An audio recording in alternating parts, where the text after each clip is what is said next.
Na'Vi won. Alexei finally got a well-deserved major win, and the first major of CS2 delivered for the most part, so let's talk about the results, the good, the bad, CS2, MR12, and more right after Skins Monkey. Skins Monkey is an automated service that lets you trade skins instantly for a fee, sign up now, and get up to $5 bonus. Simply add items from your inventory, then find skins that matches your current balance. Site offers live support 24/7. You can also top up your balance if you're missing a few dollars, and there's a lot of skins to choose from. Visit my link down below to get to Skins Monkey. This was obviously one of the toughest pick'ems I've ever played. It honestly felt more like a guessing game than a predicting game. If the point of this new pick'em system was to make the diamond coin more rare, then Valve's definitely succeeded with that. I wouldn't even be surprised if no one made it. Oh wait, someone did. But let's face it, this was one very hard major to predict, or rather impossible. So many random results, and we had a lot of surprises. This obviously leads to the next question. Is the silver coin the better looking coin? I certainly think it is. But more importantly, is CS2 more RNG than CSGO? There's certainly points to talk about here, with the game and its current development to start with. It's no secret that the game feels different from Go, and that is far from a finished product. But the game definitely held up in the major. At least, you know.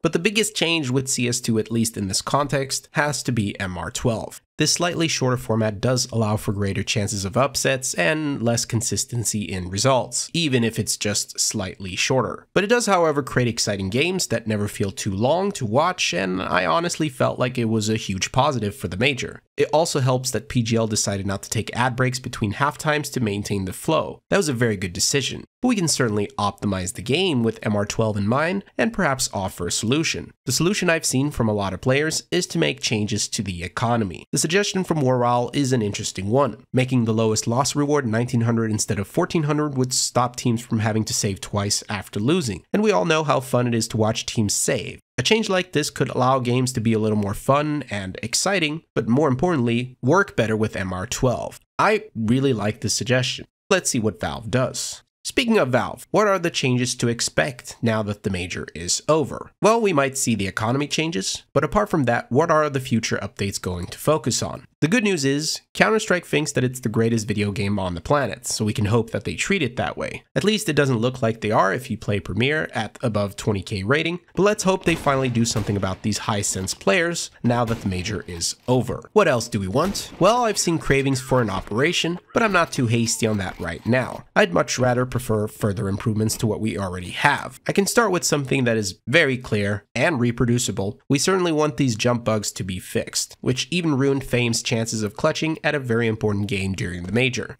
I honestly think that this is the one to appear next update. I know this is a very specific example, but on the map Inferno, they should remove this for obvious reasons. Actually remove the entire map, that would be a huge bug fix. No, I'm actually joking, I like Inferno. But it wouldn't surprise me if we see some changes to this map. And of course other maps, there's obviously room for improvements. It would certainly help if nades bounce the way you want them or expect them to, as one of the better examples. And again, speaking of maps, it wouldn't be all too bad with a slight map pool change, wouldn't you agree? The major is over. The last change was with Anubis replacing Dust 2 in November 2022, and thanks to CS2, some maps do still kind of feel fresh. Of course, Valve should focus on what we have today, but there's still part of me that wants a map change. The classic, Cobble, but please give me old Cobble, is obviously a strong contender. Train as well. And Cache for when it's finished. Let me know which map or maps you would love to see in the map pool. But going back to the major, I had a lot of fun. As much as people love to hate on PGL, they did a good job overall. And the teams that ended up in the playoffs, chef's kiss, the finals with all 3 maps played, amazing. I'd say the major delivered in probably the best way possible. A lot of people were worried that the major would showcase a bad or unfinished game, and I really think it didn't do that. CS2 is obviously a work in progress, with Valve even saying that it's just getting started. This showcase of the game in this major definitely provided us with a promising future in terms of its development. You can click away from the video now, but I just want to quickly announce that for anyone who lives in Europe and who likes to play retakes, I have a collaboration with xplay.gg for my own Mr. Retake servers. They're a bit different from your regular retakes, with very aggressive spawns, faster rounds, and map rotations, which is exactly what I was looking for. Huge thanks to xplay.gg for hosting them and for setting them up. We're introducing our first season of retakes today, which will last until the end of May. If you'd like to learn more and grab the IPs, you can join my Discord, link link will be down below. I will be joining them regularly myself since I am addicted to retakes. Peace.